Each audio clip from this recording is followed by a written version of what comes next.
Welcome back to California Cooking. The warmer days are here and we are leaning right into it with a barbecue bacon cheeseburger made for grilling season, a Nectarine crumble that tastes like summer, and an all-day wine bar every neighborhood deserves. Let's head to Bar Betsy in Altadena, a welcoming spot serving coffee, pastries, seasonal farm fresh food, along with a great wine program that has quickly become a local favorite.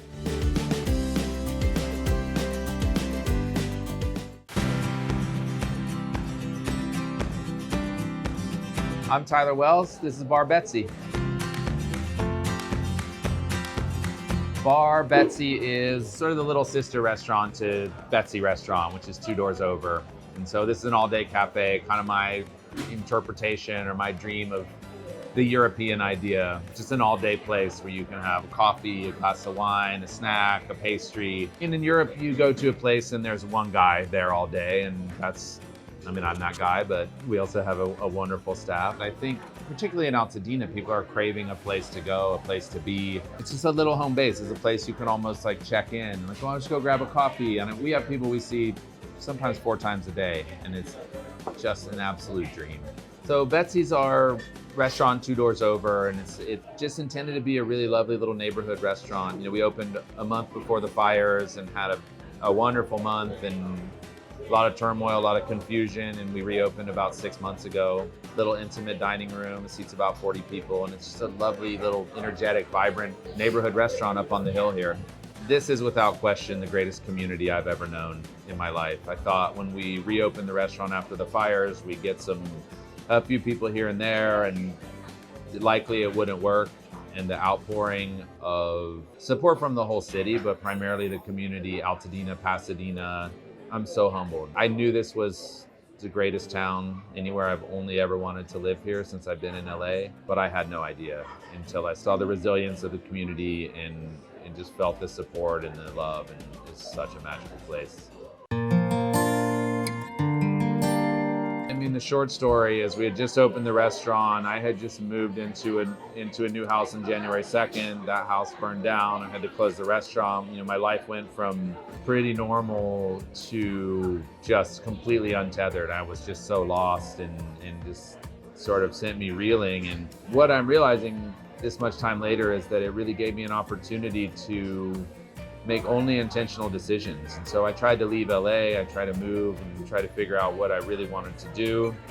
And it became so clear that this is my home and this is where I'm supposed to be, and this restaurant is what I'm supposed to be doing. And you know, our entire staff came back and they were so instrumental in making sure that it happened again. They called me every day and said, hey, let's open the restaurant, let's open the restaurant. And at first it was a terrible idea until it wasn't. And I'm so grateful. I'm so grateful they did. I'm so grateful they're still here. I'm so grateful we get the opportunity to do this and be a part of the community and rebuilding as we are.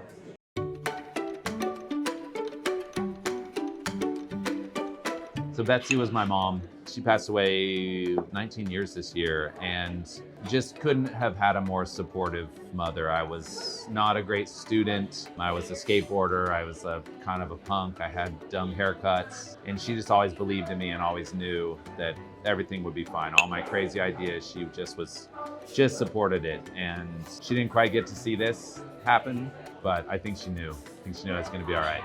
I was raised not in a gourmet family, but always with food on the table, and Sunday nights we always had dinner, and she would just always cook. And there are a handful of things that I remember from being a kid, the cobbler being one of them. We used to pick blackberries on a friend's mountain in West Virginia, and I remember that cobbler just being around a couple times a year and it being the greatest thing ever.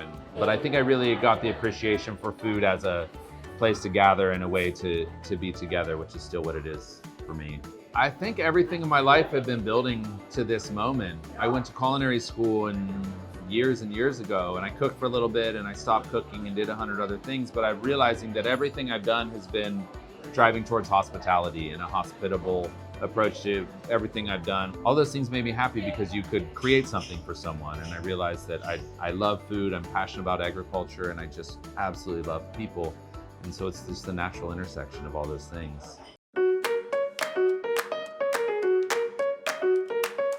Our approach to food is really quite simple. At this point, we have some very, very talented cooks and chefs. what that allows us to do is take our ethos, which is just simple food, all the produce from farmers we know, highest quality ingredients. We kind of look to people who are really respecting the land. And then we just want to make food that tastes good, food you can understand, food you want to eat, food that you want to eat now and think about, I'm coming back tomorrow for that.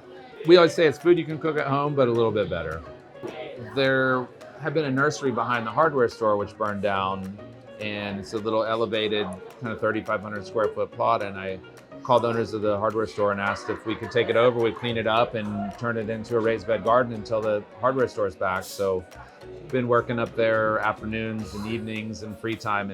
It's been so fun. So we built a bunch of containers, raised beds, put down some decomposed granite, built a big fence around it, hung some string lights, and we have this just like beautiful oasis where we can host dinners, do winemaker dinners, or showcase some farmers, or just throw a summer barbecue. And it's just such a beautiful little outdoor place to be.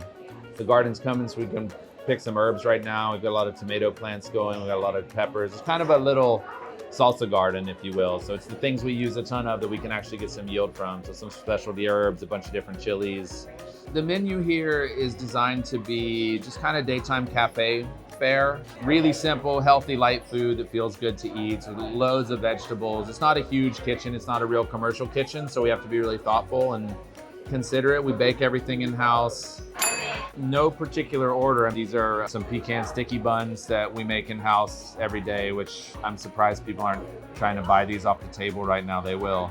These things are so good. We do a house-made chive biscuit, scrambled eggs, bacon, a little aged white cheddar on it.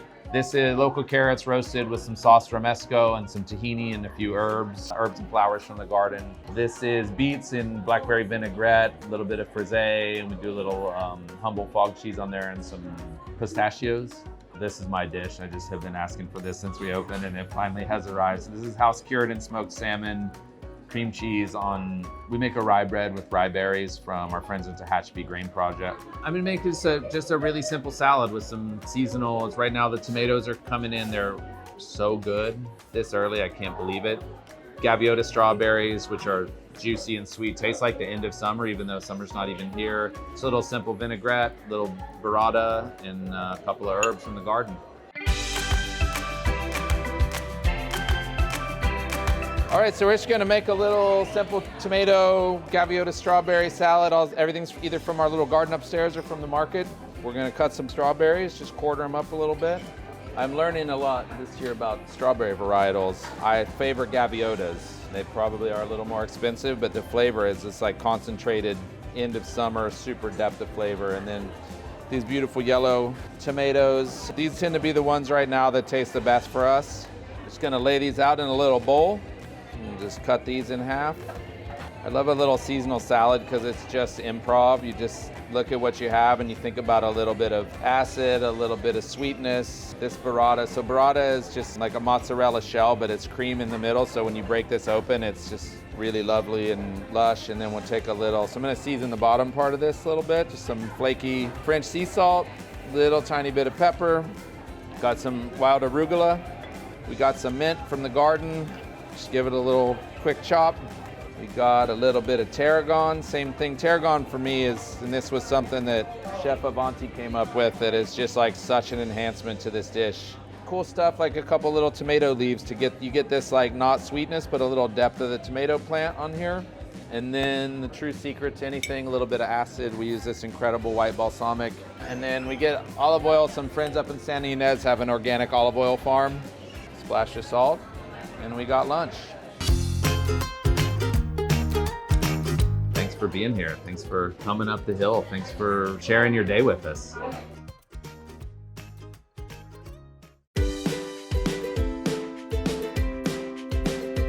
Coming up, a barbecue bacon cheeseburger, perfect for grilling season, plus a Nectarine crumble that's absolutely foolproof, and you'll want to make it all summer long.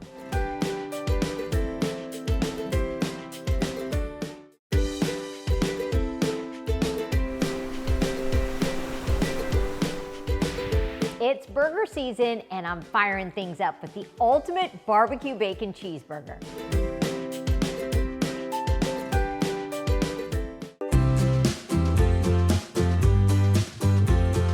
It is that time of year where we start thinking about grilling up some burgers. So many different occasions that you can have throughout this time of year where you maybe invite friends and family over and you want to fire up the grill. And so I think one of the easiest things to do and kind of foolproof is grilling burgers. So that's what we're gonna do today. Although, because it's just me, I'm not gonna fire up the grill right now. I'm gonna just cook it on a cast iron skillet in the house, but you get the idea. It would taste better on a grill. So first things first, I'm gonna cook up some bacon. And I like to do it in the oven so that you don't splatter grease all over your kitchen. So I'm going to turn the oven up to about 400, and I'm gonna get this bacon nice and crispy. I have it on a rack so that the grease falls down onto the sheet tray. I'm a purist when it comes to burgers usually. I just like lettuce, tomato, pickle, maybe some Thousand Island, or at least mayo and ketchup, and some cheese. But I'm gonna switch it up a little. I'm gonna do kind of like a hickory burger maybe. I've got some barbecue sauce, I've got bacon, I'm gonna fry up some onion straws and see what happens. But that's kind of the direction I'm going. You gotta change it up sometimes, right? Bacon's going in.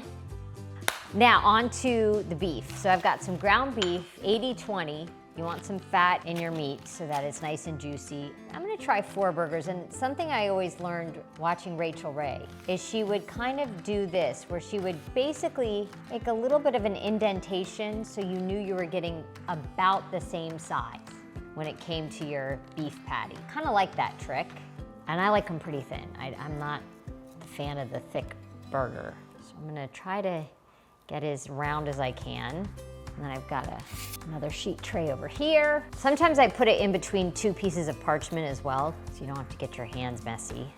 Patties are done. Salt and pepper our burger patties. Just do that now. On to some of the other things we're gonna put on our burger. I'm gonna cut up my onion, and I'm gonna lightly dust the onion with flour and then fry it. So we kind of get these crispy onion straws on our burger, which I think will be a nice little twist, a little crunch. And I'm gonna just dust the onion with our flour. On to our sauce. Gotta have a burger sauce. I love a burger sauce, and I just think it makes it fun too, something different. I'm gonna mix mayo and barbecue sauce because I love mayo. So I've got some regular old barbecue sauce and some mayo, and that's kind of all you need. Stir it up. Okay, so you would probably have the grill going outside. Maybe you have an indoor grill or grill pan. I'm gonna just use my cast iron skillet for today. It's already seasoned, meaning I don't need to really put any oil on it. It's ready to go. It's hot. I want it really hot because I want to get that nice kind of brown, crispy bits of the edge of the hamburger patty. There we go. Got our sear. That's what you want to hear. Perfect. I've got some oil heating up in this pan here. Just a non-flavored oil, so I used avocado oil. And I'm gonna quickly fry up our onion strips. Our burger's looking good. Our buns, beautifully toasted. Put a little butter on those and pop them in the oven. We're ready to flip. Got some nice browning. Now on to the cheese. I have a sharp cheddar that I'm gonna put on these burgers. Lid goes on.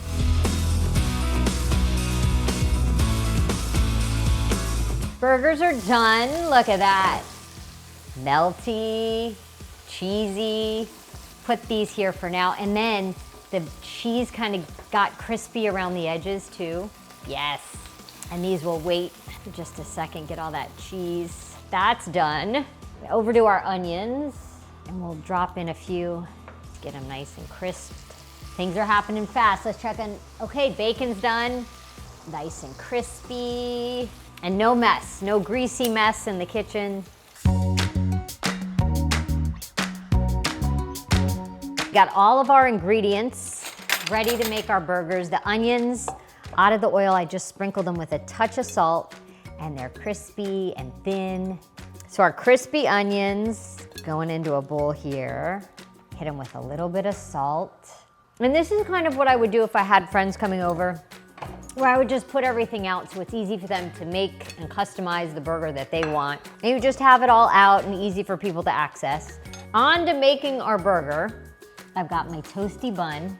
I like to do sauce on both sides. This is the barbecue mayo. I'm gonna do a little bit of shredded lettuce at the bottom. Now onto our burger. Sharp cheddar cheese melted on top. Now, bacon, of course, because we're going with the hickory burger kind of theme. Gotta have the straws, the onion straws. And then, do I do sweet and sour pickle or jalapeno? I'm gonna do both. Oh yeah. And there we have Star of the Barbecue right there. Look at this. Look at that! I love it. I'm gonna cut it in half. Maybe it'll make it easier. And also so you can see. I like a burger cooked through, so just the tiniest little bit of pink in there. That is good. And the first thing I get is that barbecue mayo, which is excellent. And that bun, the ratio, that bun is perfectly toasty. I hope you try it.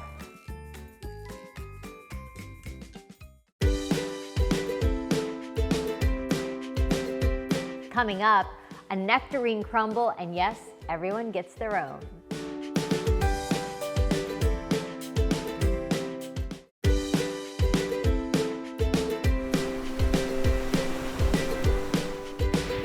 Nectarines are in season, so I'm gonna turn them into a crumble packed with juicy summer flavor and a crisp golden topping.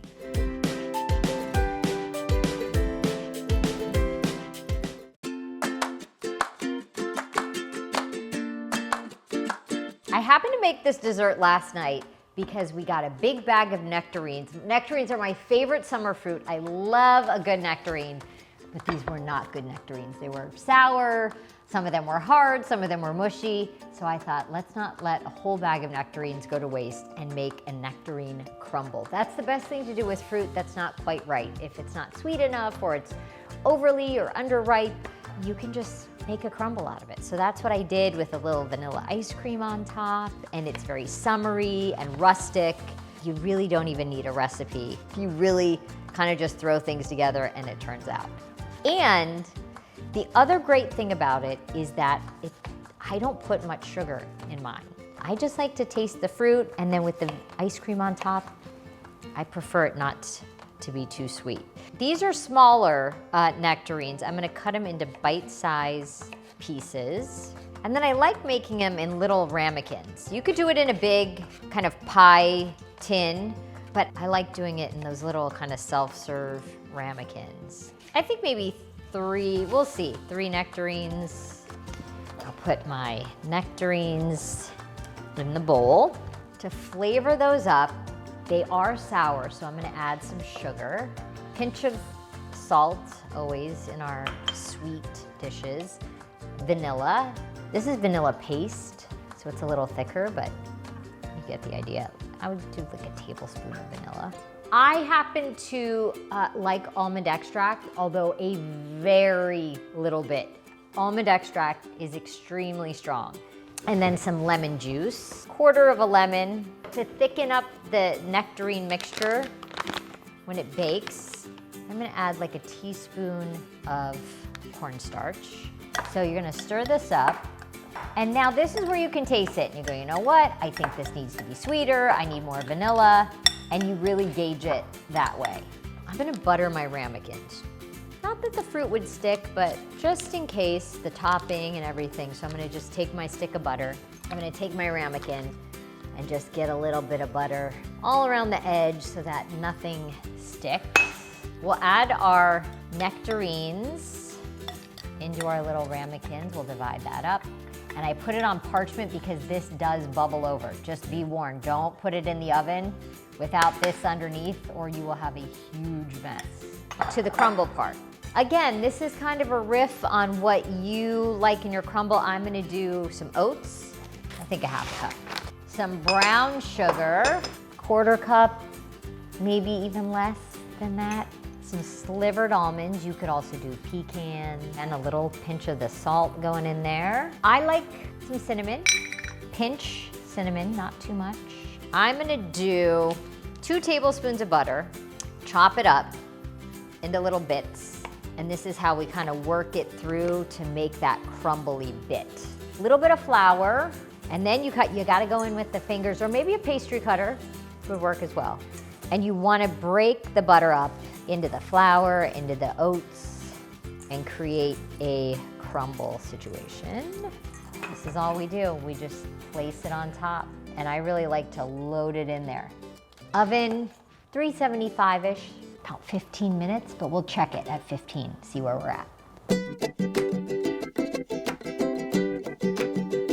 Our nectarine crumbles are out of the oven. It smells so good. It was bubbling, and see how it oozed over a little, so you need the paper underneath. But this is the perfect dessert for those of us who can't bake, like myself, because like I said, there's no screwing it up. So when they're warm is when you want to put some vanilla ice cream on top.